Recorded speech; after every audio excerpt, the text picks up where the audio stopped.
On est au pied du Mont Ventoux et notre histoire a commencé dans les années 80-87 avec une installation en tant qu'agriculteur. Je me suis installé avec mon frère Philippe. Alors nous au départ on est producteur de fruits et dans le secteur Ventoux c'est cerises, raisins de table, raisins pour la vinification. Une année en 92 on nous a payé pour jeter nos raisins à la décharge. Et on s'est dit non, paysan c'est pas ça, c'est un métier noble, un métier qui est là pour nourrir les gens avec de bons produits. Et donc ça a été vraiment l'élément qui nous a incité à penser différemment. Alors on s'est dit pour vraiment valoriser ce métier de paysan, essayons de maîtriser toute la chaîne. La production, la transformation et la commercialisation. On est producteur d'amandes aujourd'hui, producteur de miel, producteur de fruits transformés ici. La nougaterie ici, c'est vraiment la continuation de notre activité agricole. Toute notre activité agricole nous permet de pouvoir avoir des produits de bonne qualité. Il faut savoir que les Provençaux mangent du nougat qu'à Noël. C'est un produit qui rentre dans les 13 desserts de Noël. Et la tradition fait que les régionaux, les Provençaux consomment le nougat à Noël.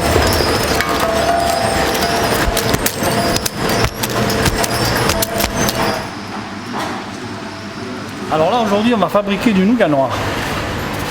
Alors habituellement les gens quand ils pensent nougat ils pensent toujours nougat blanc. Mais le vrai nougat provençal c'est le nougat noir.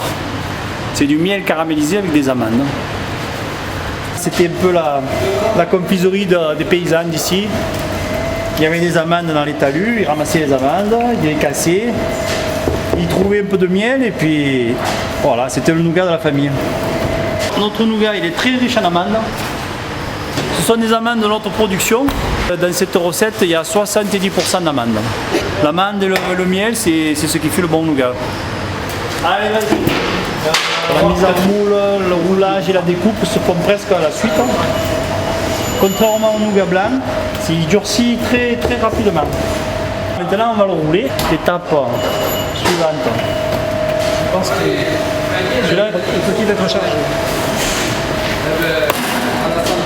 C'est quoi, on va le rouler carrément.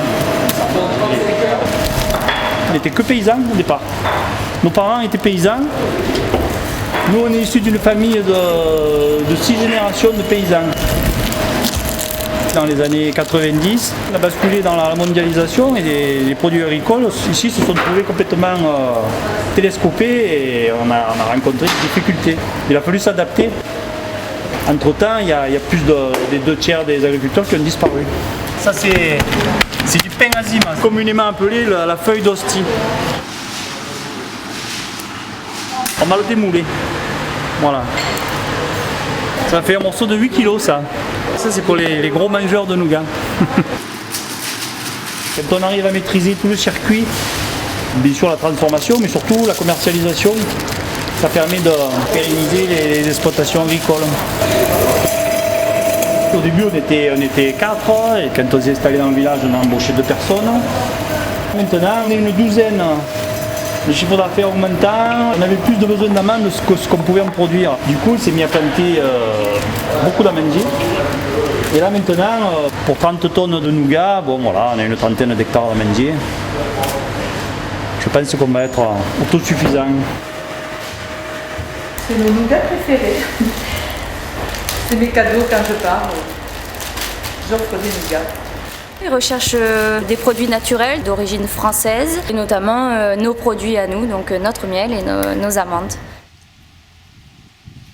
99,5% des amandes qu'on consomme en France sont des amandes importées. L'amandier aime la lumière. C'est un arbre très très attachant. C'est un arbre qui a beaucoup de particularités et de richesses. Notre variété principale d'amande, c'est une variété française qui s'appelle Ferragnès. Cette variété est pollinisée avec une variété qui s'appelle l'Orane. Donc dans ce verger, vous avez 2 rangées de notre variété principale, 2 rangées de Ferragnès et une rangée de l'Orane. Les abeilles nous servent à faire des amandes par la pollinisation. S'il n'y a pas d'abeilles, il n'y a pas d'amandes. Et puis après, ces abeilles sont transportées sur les champs de lavande. Et là, on fait du miel de lavande qu'on retrouve dans le nougat. Un arbre, pour être en bonne santé, il a besoin d'un sol bien équilibré et d'un sol sain. C'est des sols enherbés, Ça permet de limiter l'érosion des sols, d'enrichir le sol en matière organique. On est en train d'implanter des légumineuses type trèfle. Et l'intérêt des légumineuses, c'est que ça permet d'enrichir le sol en azote. L'arbre est arrosé localement, là, c'est très localisé. Les doses sont conditionnées par la température ambiante et aussi par la réserve du sol. Ce sont des espaces pâturés par un troupeau de moutons. Le fumier composté, ce compost est épandu dans nos champs. Donc là, on voit bien que la bogue, là, elle est sèche, là, elle s'ouvre là, et là, ça paraît être l'amande à l'intérieur. À ce stade-là, l'amande est prête à être cueillie. Alors, le but, c'est de ramasser avant que le tombe au sol, hein, de trouver le juste compromis entre une amande trop fraîche et une amande trop sèche qui tombe au sol.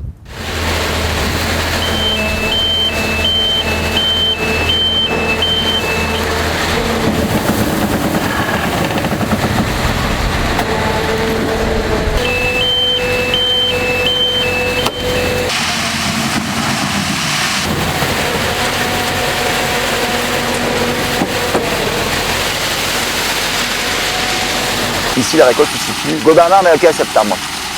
On a commencé une fabrication pour Noël et on a des gros besoins d'amandes. Fin de semaine prochaine, elles vont se retrouver dans le nougat. Hop, et un petit paquet de nougalettes. Voilà.